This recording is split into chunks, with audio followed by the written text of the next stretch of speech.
मचिया जे बैठनी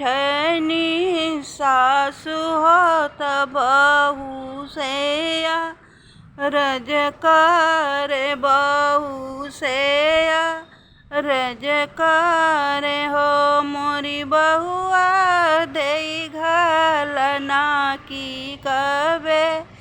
सरिया हो देवरिया धैले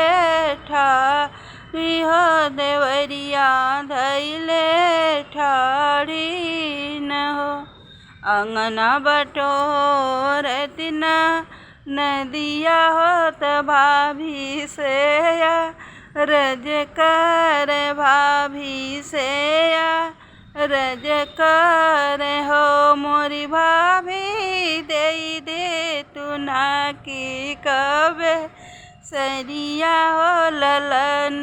तोहरे भैन हो भतीजा हमरे भैन न हो चुपी रही ननदा चुपी रह बिरही बोलिया मती बोला हो बिरही बोलिया मती बोला हो मोरी भाभी गिनी घलनवयम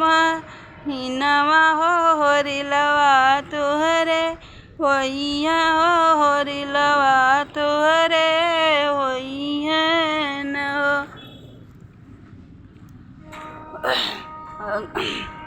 दुअरल ठाड़ी न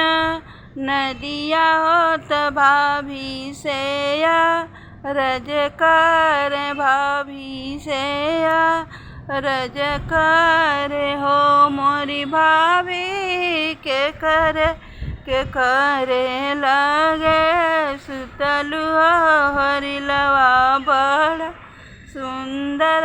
हरिलवा बड़ा सुंदर हो सुतनी सुतनिया